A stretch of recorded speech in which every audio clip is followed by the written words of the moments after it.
Dugaan pemalsuan ijazah bukan hanya sekedar polemik akademik,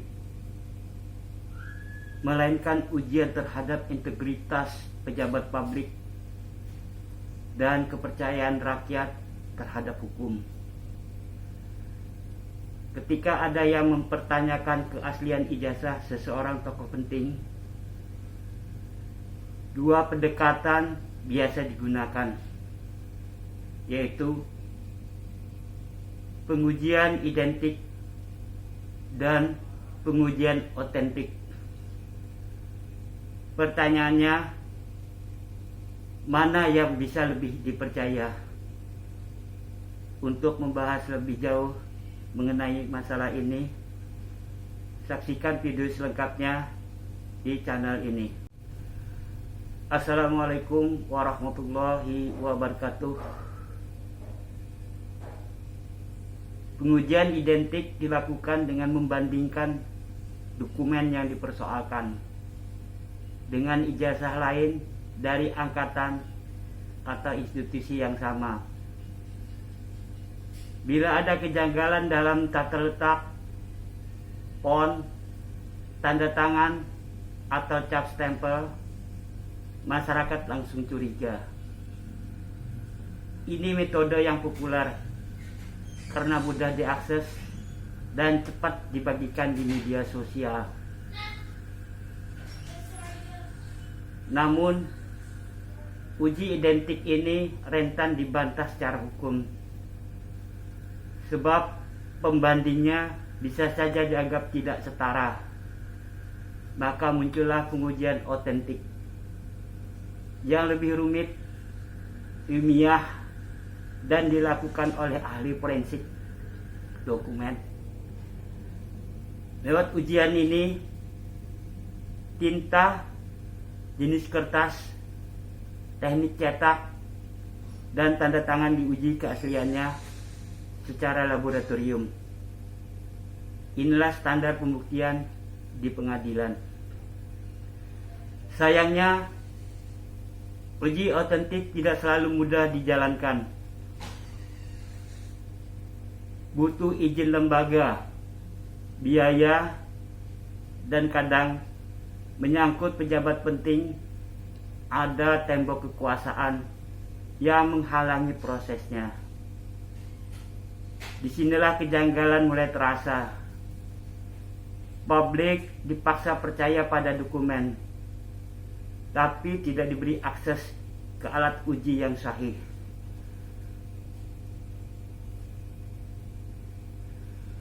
Padahal pasal 263 KUHP sudah tegas mengatakan memalsukan surat termasuk ijazah adalah tindakan pidana.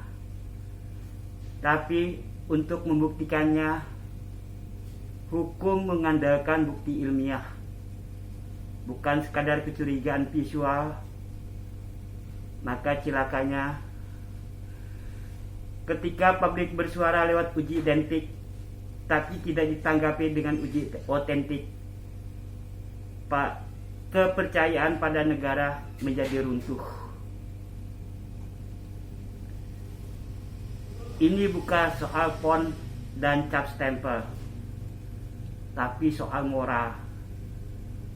Jika pemimpin negeri ini sah karena ijazah palsu, maka seluruh kebijakan yang dilahirkannya cacat legitimasi.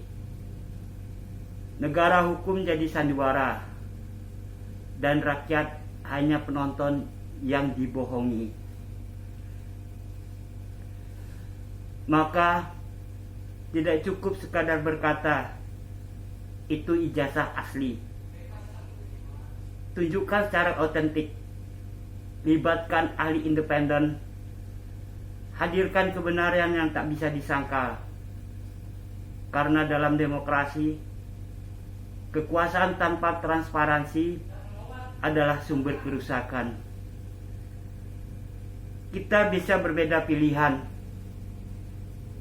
tapi harus satu suara dalam hal kejujuran. Karena keadilan tidak lahir dari propaganda, tapi lahir dari keberanian untuk membuka kebenaran.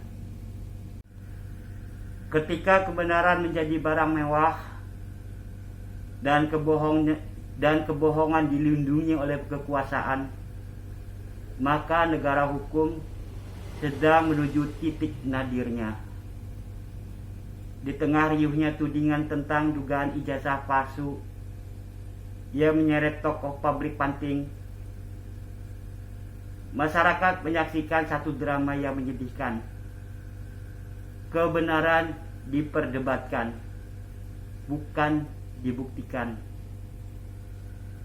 Lalu muncul pertanyaan yang mengemuka, mana yang bisa dipercaya? Pengujian identik atau pengujian otentik? Dan lebih penting lagi, mengapa negara seperti kehilangan akal sehat untuk menyelesaikan perkara yang sebetulnya sangat sederhana ini?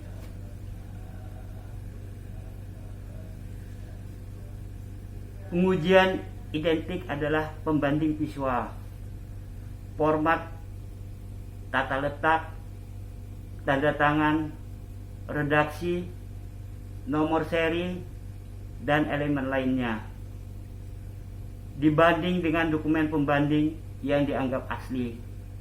Misalnya adalah ijazah rekan seangkatan.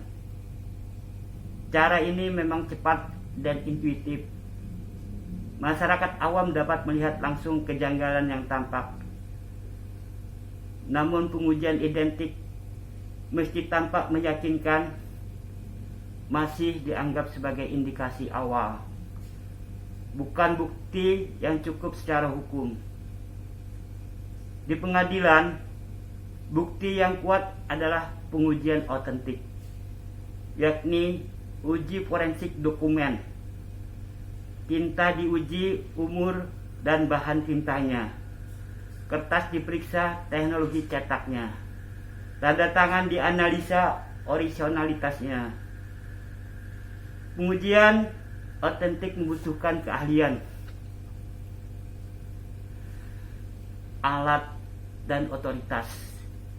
Maka tidak heran jika pengujian ini mahal dan lamban. Tetapi dalam proses hukum, justru pengujian inilah yang memiliki bobot tertinggi.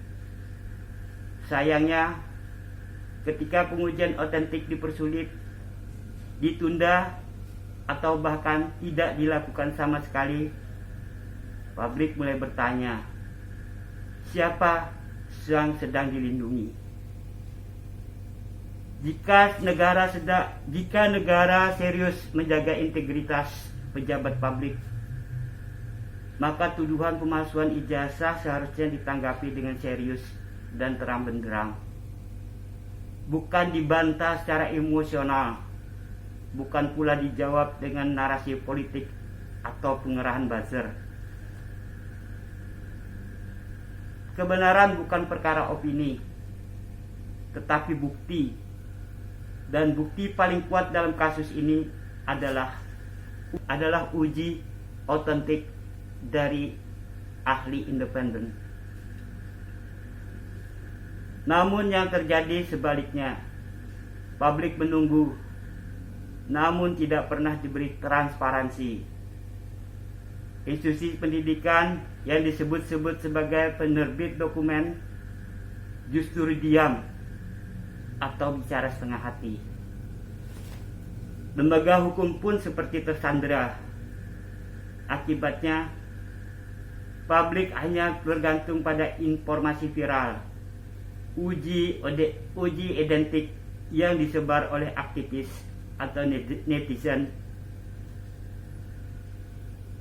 Inilah tragedi hukum di negeri kita. Ketika negara abai terhadap keadilan prosedural dan substantif, maka publik mengambil alih peran detektif. Ironisnya, ketika publik bersuara lantang, justru mereka yang dituding menyebarkan hoax atau membuat gaduh.